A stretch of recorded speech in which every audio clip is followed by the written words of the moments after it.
Welcome to my podcast, Eating Well, Aging. Or was it the other way around? Hang on. Yeah, so sorry.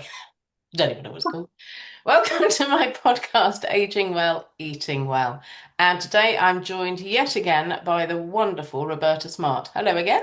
Hello, nice to be here. Always a jolly person, aren't you? I am I'm talking to you, Mary. Oh dear, mutual respect. Okay, so we were chatting before we started recording, and we were talking about how older people are actually our best source of information, aren't they? We don't know better generally.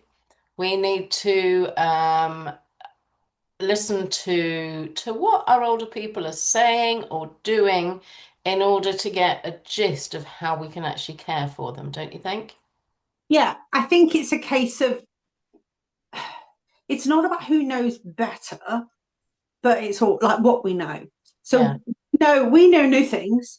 Younger people know new things, yeah, but then tend to discount anything that came before. And I think what we were chatting about, wasn't it, about that opening communications and being willing to listen throughout the day, the week, the month, taking time to talk, because within those conversations, within the willingness to listen to them, when they're telling stories, you're going to pick up so much about what is important to them, which mm, I feel we can pick out those little gold nuggets and then use them. So stories they tell us may have little nuggets in them that we can, not literal nuggets, they tend not to like them. That's just different. if But bits we can use and remember. yeah, If Granny's telling you about jam roly poly that she used to have when she cooked with her mother, bang, there you go, a little mm, spark that one day we can cook that together and rekindle that memory yeah. will lead to her wanting to eat. That was the feeling I was getting when we were chatting about the link between communication and how we can mine it. Yes, absolutely. I think you're absolutely right. If we pick up that somebody says talks about jam roly poly, we they may not actually be in a position to want or even to eat need jam roly poly, but to to pick up what made them happy, whether it Mm. was the process of making it, whether it was the fact that they helped mum stir it, or whether it was, the treat. It was a Friday evening treat, perhaps, and it was the sticky sweet pudding that they had at the end of the week, and Dad would come and join them as a family. I think we must remember that food experiences are not just about what's on the plate, are they? But they're what emotions are involved and what social aspect is involved, and try and bring that back to the party. Definitely. You said something really interesting there about them remembering that Dad used to join them as your example. And that made me think about when our older people are living alone, Mm, giving the company. I think we talked about this in the last episode as we well, about did. building them to connect with people in the community, but giving them company. Yeah, Maybe trying to arrange your visit, if you do the yeah. pop-ins, around a meal or snack time, Hmm. so that you're adding company and sociability to the food focus, Yeah. rather than popping in, doing the cleaning that you think is important, doing Mm, the call of the doctors that you think is important, and the jobs that you think is important in your very busy day. And I respect yeah. everyone's very busy day. Making up a sandwich, leaving it and leaving them. Mm. I Yes, know a I lot. always say to people, it is wonderful to leave a well-meaning lasagna for them to eat when you're not there, but actually the value is that if you sit down and eat it with them. I think that might be almost the peak of the challenge that we're trying to discuss here, Mm, because we can talk menus and ingredients till we're blue in the face. The problem that our elderly are facing is loneliness. it is. The And knock on effect. also, Yeah. I think, certainly from my own father's experience, he felt he'd lost control over his life a little bit. The things that he could always control and that he was, I don't know, could do this and that, and gently your independence drips away, doesn't it? but that doesn't mean that your mind wants the independence to drip away.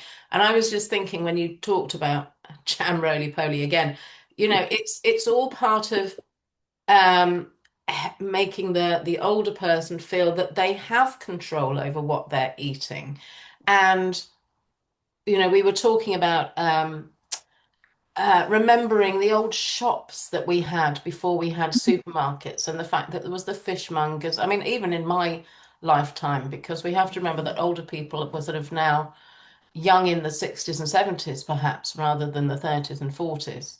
So even in the 60s and 70s, there were fishmongers, there were butchers, there was the veg shop. We didn't buy everything in the supermarket. And I think those were magical times for people because of the interactions they had. They always got to know the greengrocer, Mr. Jones, Mr. Bloggs, the butcher would always have a bone for the dog, wouldn't he? And the joy and the pleasure in even just doing the shopping um, was so much greater in those days than it is now. I mean, how many people get, especially older people, we think it's much more convenient for them to get their food delivered, which it is a lot of the time. But that's a huge part of memories and life that doesn't happen anymore, isn't it? That's really interesting thought, actually, Mary. It's like our world, and it feels quite a meta conversation, really, but the world we are living in is not conducive to community. Mm, Every part of it now is being digitalized, is being yeah. isolated, is being separated. Mm, There are very few and far between places and ways that you can come together with strangers. yeah. And it's even harder to come together with your own family. I mean, my kids are in their 20s and I'm struggling to connect with them because they Mm, have their houses, their lives, their okay. jobs, their timelines. I dread to think what it's going to be like in another 30 years when I'm in my 80s and I'll be lucky if I see them twice a year. Well, And we'll be served by robots, won't we? And our post will be delivered by robots, and we won't even see the postman, and probably I don't know what will happen to the rubbish collection, but even the last um what's the word? The last sort of bits of society and people coming and knocking on your door and checking you're okay, that's going to go soon as well, isn't it? well, we don't have a paper boy anymore. No. I remember my son did a paper round when he was young in the local area and he knocked on the door and someone didn't answer and he checked on them and looked through the letterbox and saw they'd fallen and called an Yeah. ambulance. He was 11 and he did all of that as the Wow. paper boy who knew the routine of the people Mm. in these flats. And I was like, wow, even that's gone. Yeah. So I think, again, our conversation is directed or focused on talking to family members and caregivers, but Mm. also, anyone that's listening, Yeah.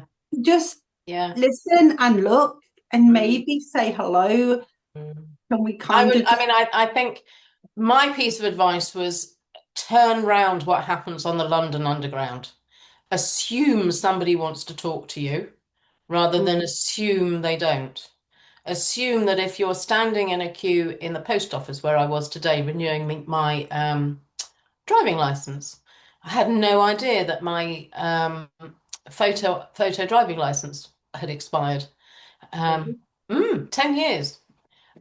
So yeah, you have to go. But yeah, I was standing in a post office queue, and yeah, I think you have to engage with the people around you because we don't as a society. And okay, the youngsters might currently find it a little bit awkward and not their thing, but our parents' generation, that was such a huge part of life, wasn't it? Getting to know the neighbours, getting to know the lady in the post office queue. it is, and we can't fix the world, obviously. Our Mm, generation can't miraculously turn things around. But I think in having the conversation and being aware of it, we can maybe start that mm, conversation. And just a reminder, talk to your people, talk yeah. to those that you see, and maybe just, that personal little challenge of I'm going to say hello to 10 strangers today. Mm, Um, See if I can get myself, I'm going to earn my sticky burn. I don't know, something that might yeah. just encourage you yourself to be more connected. Mm, And then really giving the time again to the older people in your life, really booking in. So rather than just the nipping in and out, booking in some time yeah. to listen to their stories Mm, rather than just running in to do a job, to sort a problem, to Mm, and it's weird because I almost feel like we're postulating a bit here, or I don't know a word. I feel like almost people might feel like we're talking down on them, and it isn't that. It's a real no. sense of, can we, not you should, Mm, of course, no, you shoulds, but can we find a mm, way to make some more time, yeah, because it is so valuable and it can it become is. habitual not to. Mm. I It think that's is. right. I think it's the habitual not to, isn't it? We, as I said earlier, we assume somebody doesn't want to talk to us in the queue in the shop, but Yeah, actually, that somebody might not have spoken to anybody else that day or even the day before and would love to talk to you in the shop, but don't feel confident to start it. And it doesn't matter if somebody just mumbles and looks away. You get the message, don't you? yeah. I would always rather be rejected, I suppose, than feel that I'd neglected somebody who might have needed just a comment. But I think you're right. I think what we have to do, and that as you say, we're not trying to right the world, but when we do have a special person who's older and possibly isn't having these interactions in life that they used to and that they crave, then you're right. It is so important for us to actually sit down and put our own busy lives to one side for a moment and do the important thing, as you say, which is not necessarily doing the washing up. It is sitting and listening and talking, isn't it? And giving that emotional support as much as the physical support. I think so. And I think these, in my mind, I'm thinking like it's an afternoon rather than an hour. And Yeah. if I don't know, think about once a month, maybe Mm, one Sunday a month, you're going to in your brain go, right, we're going to do an afternoon. We're going to do getting out the photos, watching an old film and talking, mhm, reminiscing, intentionally wanting to listen and hear and mhm. encourage your relative to tell stories that you've heard a million times before, but you want to listen to them. And then what was the other thing I was thinking of? And those more regular visits, if you can make them, again, I'm aware not everyone can visit their loved ones, they don't live Mm, nearby. So, no shade to anyone that can't. But how do we know when our loved ones are going downhill? How do we know when they're changing? How do we know when they're shifting? If we're not spending any time with them, or have a connection to someone like a carer that is yeah. spending time with them. So it's a double-edged sword. They want the time, they need the time and the attention. We also need to know, we need to understand, and we need to be aware. And we can only do that by being with them Mm, and somehow fitting that in to our busy lives. with life. And Mm. that's why you're doing this podcast, because it's a problem that's not It easy is. to solve. No. But But and I we think need I to be think talking about it. yeah, I mean I think it's all about quality of time, isn't it? I think certainly, with my own father, yeah, I had a million things to do and I was as guilty, not guilty, but I was as busy as anybody and going through the photos again, I knew I'd heard the stories before. Why would I bother to go through them again? But actually, if I tuned in and thought, right, I'm going to look at these photos again, I'm going to listen to what he says, I'm going to try and steer the conversation. Obviously, my passion is food in the older years. So my conversation would then be steering it round to, did you go to the pub? Did you eat together? What did you eat? And how did you feel? And then trying to use that to then get him involved in writing the shopping list as if Mm. he was going to the butchers and the bakers and the fishermen and the chemist, write it in that order to try and bring back those memories, but also to try and ignite his interest in his current situation. And then obviously once we got the food, to just not put it away for him, but put it away with him and just talk about, oh, I see you've got some pineapple. Well, oh, we could do this, we could do that with this, what do you think?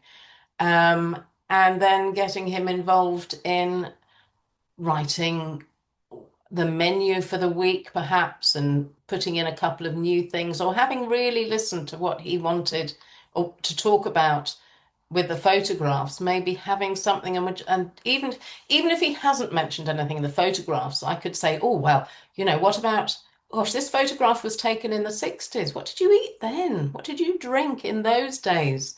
Maybe we could have a little theme night, and let's get together and make a Angel Delight, or something like that from the old days. I have Oh, seen Roberta.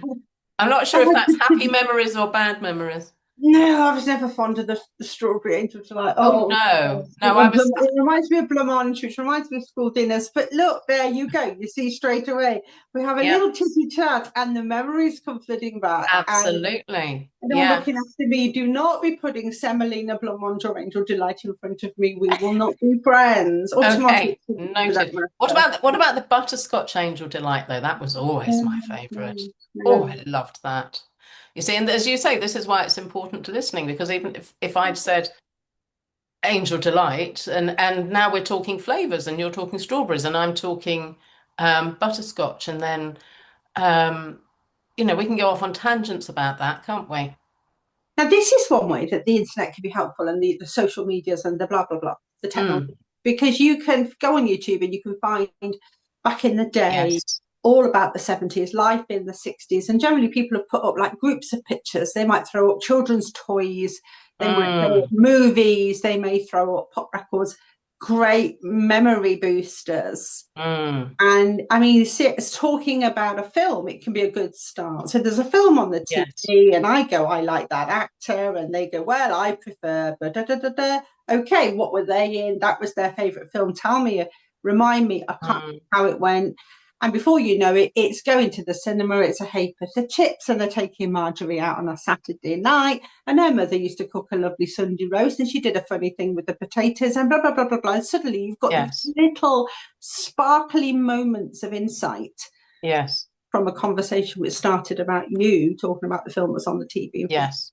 Absolutely. Now, talking of which, I don't know if you've heard of him. There is the most glorious man called Grandad Joe.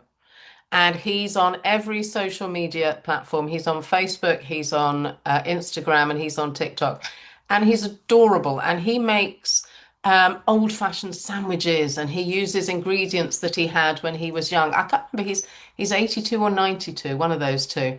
And he's it would be so good, not only for our entertainment, but for our older generation to see if they can find him on there, or obviously we show it to them, and that would hopefully spark some memories. I seem to remember he did um, golden syrup sandwiches on a Sunday evening was a thing Oh, in wow. those days, an absolute treat. And yeah, no, it's he's absolutely amazing and so gorgeous.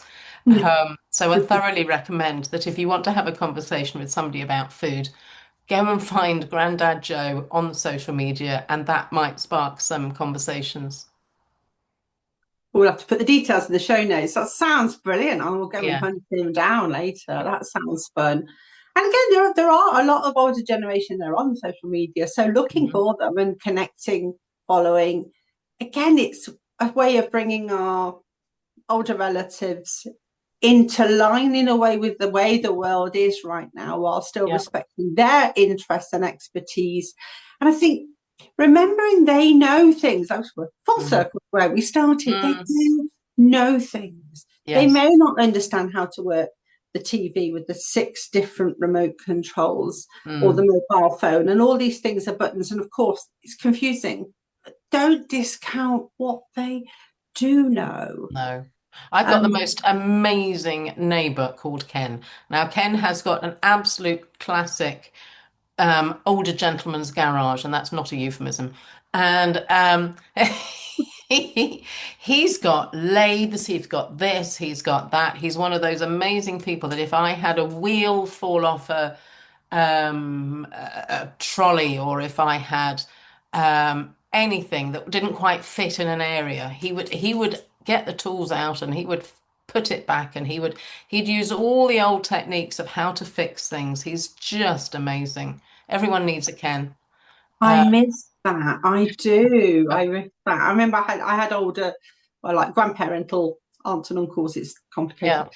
And my uncle had a shed. He had a shed. Mm, And it was a proper shed. It smelled of wood yeah. and varnish and garden tools, and it had cobwebs in the corners and a proper witch's broom, which I was fascinated with, a proper twig broom. And Oh, yeah, just things like that I remember. And yeah. that's just reminding me about smells. Going for a walk, getting Yes. outside, the smells of the weather and Mm, wood smoke. mm. And my brain's now popped onto allotments. So my brain's just gone from getting Okay. outside, walking in nature, seasons, and now, allotments. Yeah. Yeah, That's they're magical places, aren't they? I know in the village that I used to live in, we had an allotments and we had an allotment association, and there was a whole mix, intergenerational mix of people working on the allotments or had their own allotments. There were young families, there were the older people who'd been there and taken on their parents' allotments, so all the trees were really, really old and established, and you'd go from one person to another, and somebody would give you some seeds, and somebody would give you a bit of advice about that particular soil that was on the allotment. I tell you, allotments are just absolutely magical places where generations can mix, aren't they? But even amazing. if, It's not sorry, something I've really ever done, but I did get to see yours before you left, and I'm now working in a an environment where we're helping people with learning disabilities, and we're growing food, and we've got yeah, polytunnel, we've got gardens. So I'm learning to garden. At the ground is your 56. I'm learning to garden. I'm learning hows and wheres and why fors, and it's yeah, fascinating. And so we've yeah, got volunteers are older gents. They're gents in their 60s, and they are not working now, so they're coming and volunteering with our service mm, users and bringing their knowledge and their experience, which was a kind of the loose gather I was feeling in my head. Our older people can help the younger people on the allotments. They can offer yes, advice, they can share their wisdom yeah, from yeah, how to plant it, maybe for the gentlemen, how to dig in the planting, and maybe for the ladies, it's what to do with the produce once you've got it, because they went to do make, do, and mend, and they know how to make things from recipes. yes, It's a yeah, bit absolutely. And all as a when I was sort of a younger woman and down at the allotments, and oh, I was looked on with much amusement, but actually great warmth by the older generation there. You know, I'm not quite sure. I mean, we're talking 20 years ago or so. I'm not quite sure they thought a woman should be down the allotment, but they really ran with it, and they were so helpful and so full of advice. And actually, on the times when I haven't had an allotment, still seek time visits and walks down to allotments, and you still get that wonderful sense of pride and interest and smells. So even if your older relative isn't able to garden and doesn't want to have an allotment and doesn't want to be part of it, you know, you can even I hesitate to say, but you know, you can push somebody in a wheelchair around a set of allotments. They're so well organized these days. They're really accessible.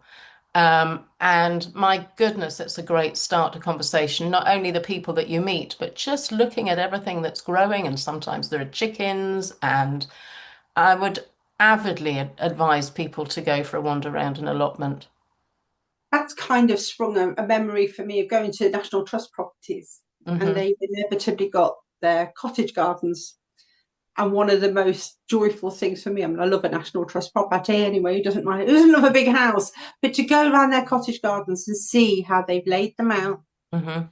and they're being well maintained. Obviously, they've got a team of gardeners, but again, the inspiration, Yes. seeing different varieties for old English apples and beans, and how flowers and vegetables are planted together. And just Mm, for me, it's artistic. I see the mm, beauty of it and I get inspired. But to mm, take our beloved elders who might remember when their mum did the mm, similar thing, or when my aunt used to work in service, so she was a mhm. kitchen maid or a service maid or something in a big house. So she used to tell me stories about her life in service. When she was 16, she worked in the big house. Right. Her life, yeah, she Mm. was a Downton Abbey downstairs girl in Wow. Leicestershire as a young kid. So that would have been again turn of the century. Mm, Um, but I just think there's a lot of there's a lot of value to be had from those sorts of day trips. Yes. In themselves are very valuable. It's time well Yes. shared, a bit of travel, a bit of memory making, taking Mm, photographs. But then again, the triggering of memories of mm, smelling and tasting and remembering. I mm, mean, the mm. amount of older people I know that remember shelling peas, they remember Yes. popping beans, they remember peeling Yes. potatoes. Yeah. Everything was so hands on. Mm, mm, And yeah, it's just loose links as to ways we can mm. learn more about Yeah. what they love and what they Yeah. enjoy and And, engage and them. and help them be inspired.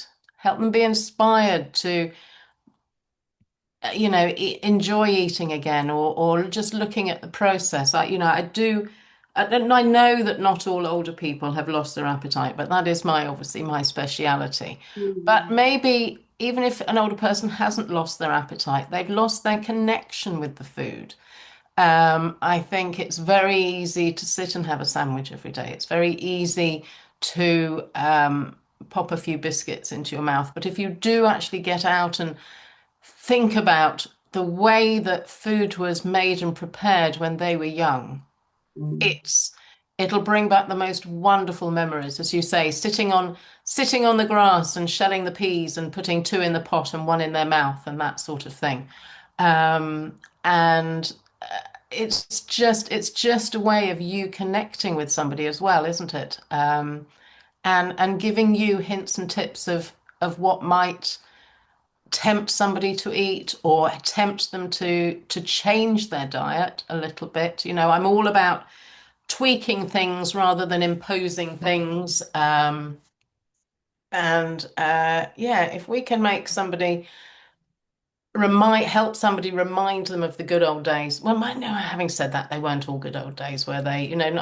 I'm looking at things with rosy tinted spectacles, and life was tough for so many people, much as it is now. But it really was tough. But even bringing those memories back to the forefront is, is a great way of talking to somebody about food. If they were having oxtail soup and real oxtail soup Yeah, at times, and then we can talk about, okay, well, that's not necessarily something we'd eat now, but let's try and find something similar, or yeah, we talk about the good times and the bad times and how things have changed and how lucky they are to live now, but also to have those memories too. it's interesting you say that. So that quick reminiscence of actually wasn't all good. There will be a lot of our elders, and a lot of them didn't share all their stories with us. Mm, They've kept their private. They may not have eaten enough when they were mm, kids. They may not have all be well fed. Not everybody, as we know, not everybody's privileged or is middle class or has been well mm. fed. We're talking to a lot of people who come from very difficult backgrounds that their elders didn't get well fed. Yeah. And the people we're talking to may not always have been well fed. We may not always have, it doesn't mean you're starved, it just means you haven't Mm. necessarily had the best food. So there's always opportunities for learning Yeah. and to embrace what we've got. So again, we go on to what is available now that, my Mm. God, this was never around when you were young, Dad. Shall we try it? So it can Mm. almost flip the script Yeah. on what we've been saying. So there's the reminiscing and replicating Yeah. avenue. But there's also the, wow, this is new. I wonder what it's like. Let's try it together. Yes. We've got foods from across the world now, which Yeah. definitely weren't available in the 50s, 60s, and Mm. 70s. Mm. So maybe there are some foods that both parties have never tried. Mm. And I mean, I've still never eaten a truffle. Still not had a Well, I truffle. don't think you'd eat a whole truffle, to be fair, but you might have a shaving of it. But that's the thing. Yeah, you go, you see, you know something I don't. But that's the point. I am at this age and I've never tasted truffle. Right. I'm trying to think of Mm. anything else I've never had. I mean, I've had most things, but there's certain things Mm. I've never had.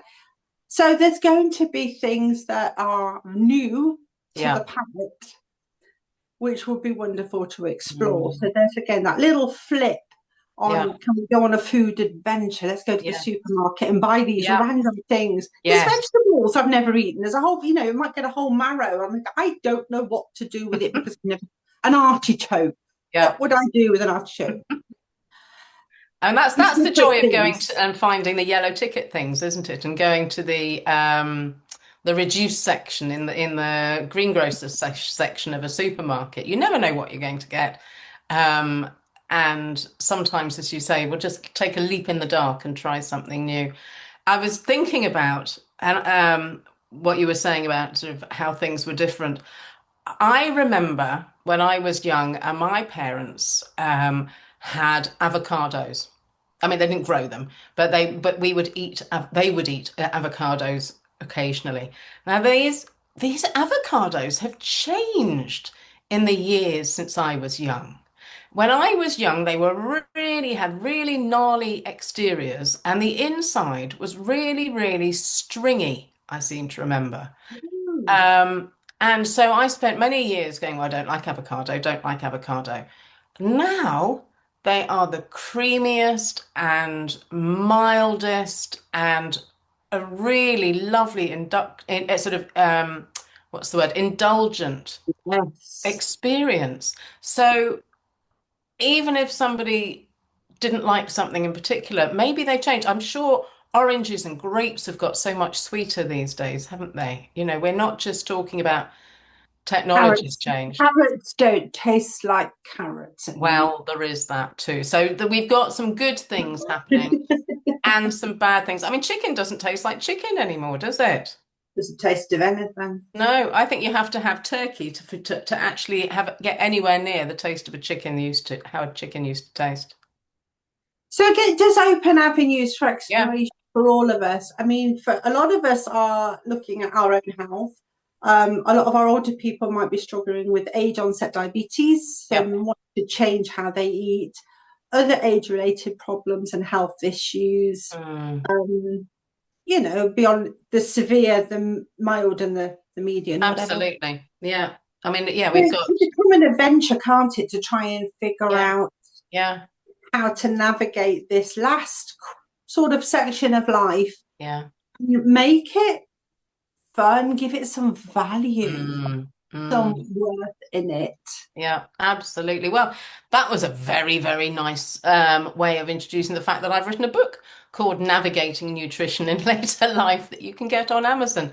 And it's a navigation. It's taking the lead from somebody who might have lost their appetite, taking the lead and finding those little nuggets of pleasure they get and then tweaking them to make them either healthier or full of better calories and just helping people eat better, I think, really. And one of my huge talk when I do talks for the WI and I have a big screen and I say, which of these people do you think is malnourished? And I've got a skinny person all the way up to a rather larger person. And thankfully, most of the WI are very wise and they go, oh, all of them could be malnourished. And I go, absolutely. So we need to be very, very cognizant. We need to be very present. We need to know what somebody is eating and drinking, um, and not assume that all is okay, really. I do remember watching a documentary quite a few years ago now. It's around the time when everyone was getting a bit freaked out about food calories, and they were saying that you were like Coca-Cola and crisps, and you were eating yourself into obesity and malnutrition Yeah, because you're putting in loads and loads of empty calories, yeah.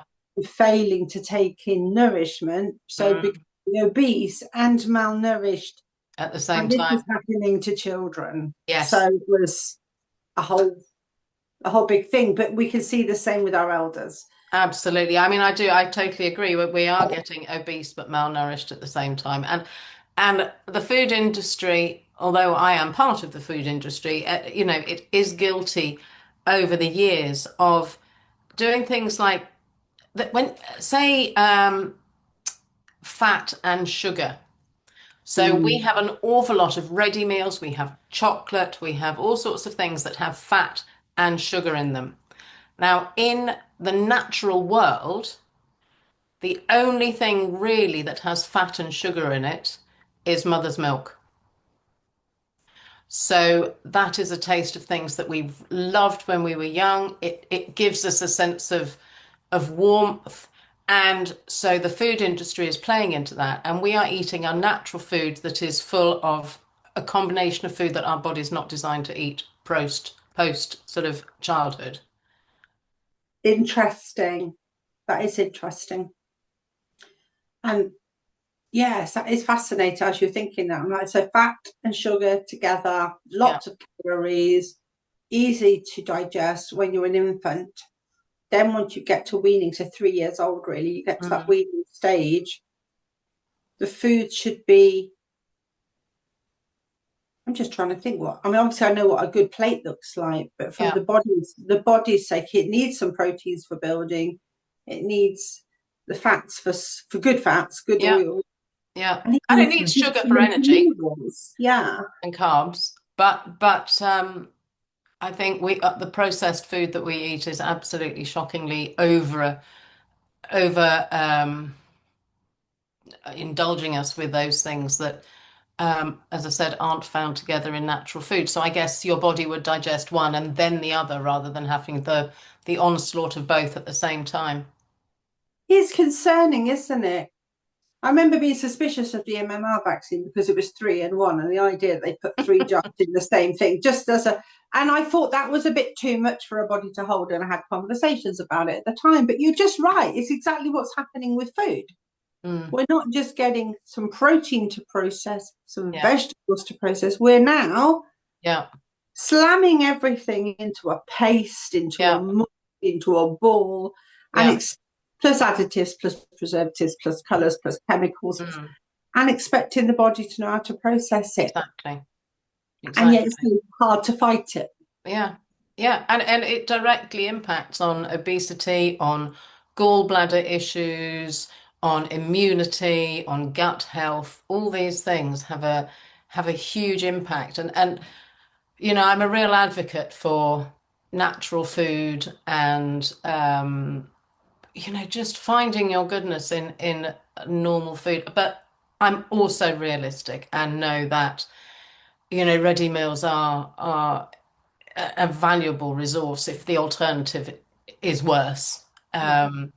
And we have to balance actually eating something rather than nothing as opposed to eating well. And we've got to just try and keep nudging into that eating well space, I always boosting feel things, it's the best improving choice you things. can make with what you've got, the Yeah, best choice you can make at this moment. yeah, And yeah, then there'll be another moment where you can make a different choice. And you're yeah. right. It's a case of nothing at all this rubbish, Mm, the rubbish. If it is a choice between some rubbish or something good, hopefully go for something good. yeah, And in each moment of choice, and this is lesson for life for mm, everybody, for every moment, isn't absolutely. it? When you're Yeah, faced with a choice, do the best you can with what you've got. You yeah. can make another choice later. Definitely. I mean, I've, I'm the same. I live alone, and I've overhauled my fridge a little bit.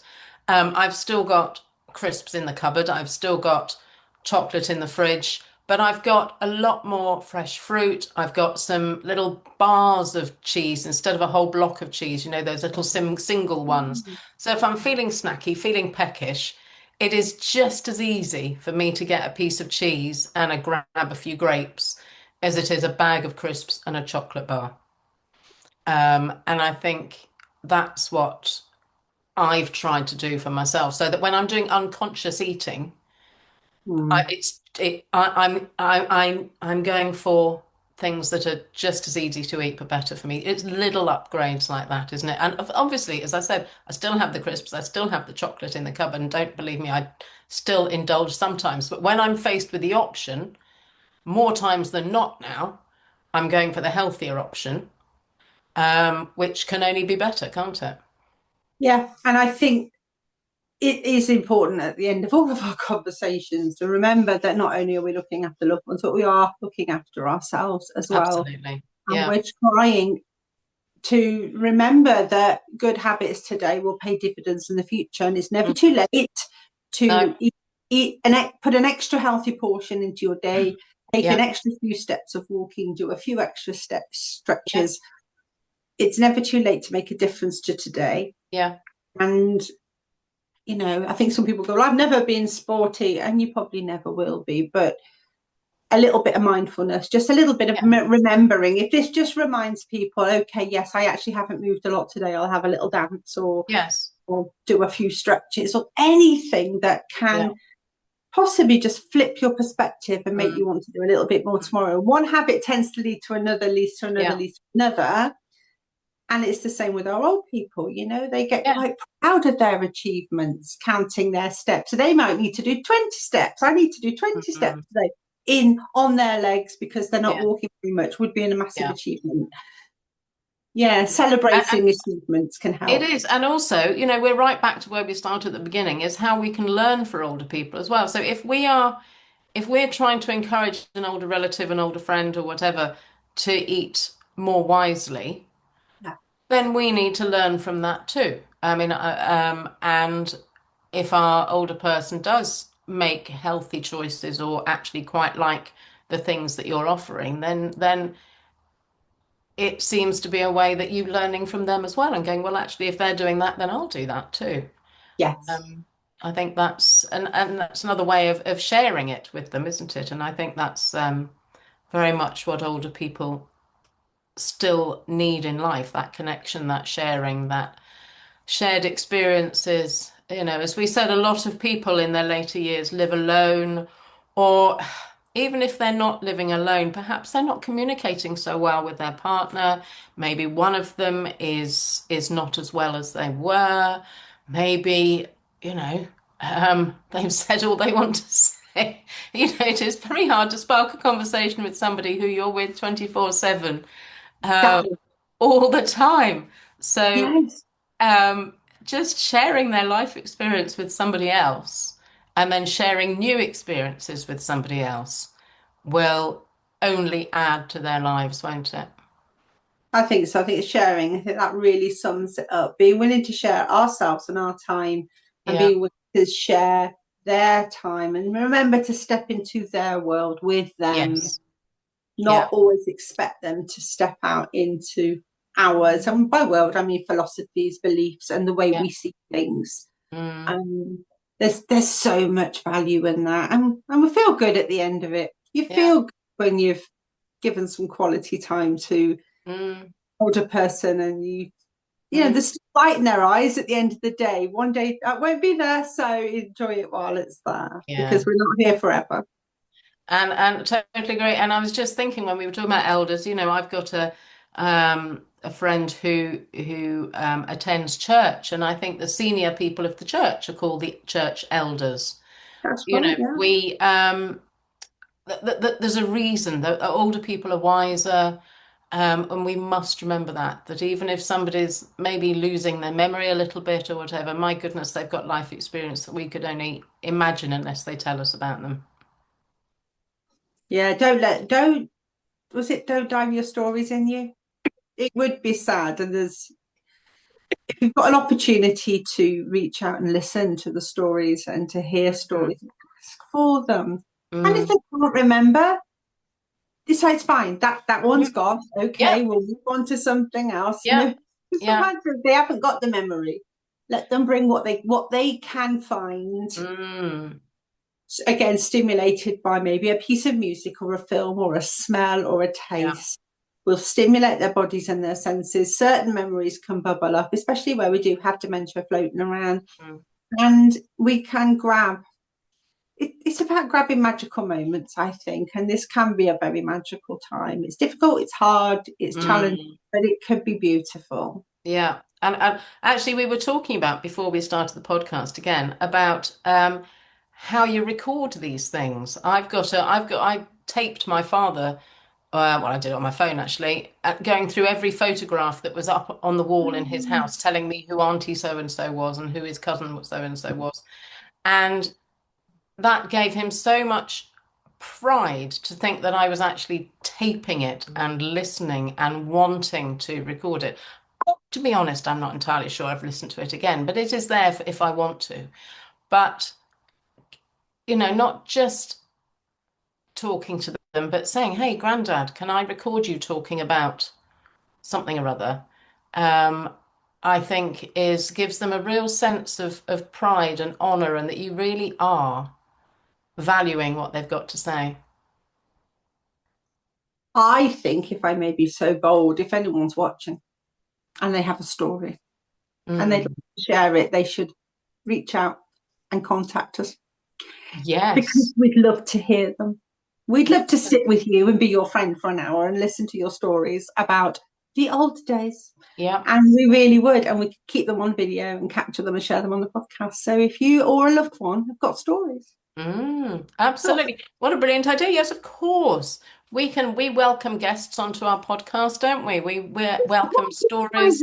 head, if they're watching, People come, may not just want to listen to us prattle on for an hour, might they? come and tell us about where you lived and how you lived and what was Yeah. different. And yeah, just And come and be selfishly, heard. again, Let us if they can listen. talk about if they can talk something about food for me, for my sort of personal interest, that would be amazing. If we've got funny stories, if we've got interesting stories, if we've got sad stories, anything um, We might about be able to set up a few questions for you. So, like, we food. need to know your favourite food and your favourite food memory, and then a top tip for someone else in your position, and then you can share Yeah, your story, answer our questions, and yeah. be a star of the show. Part of the show, she said. Yeah. Well, it's been a lovely podcast yet again, Roberta. Thank you very much. And yeah, look forward to chatting to you next week. See you then. Bye, Bye. everyone. Bye. Bye.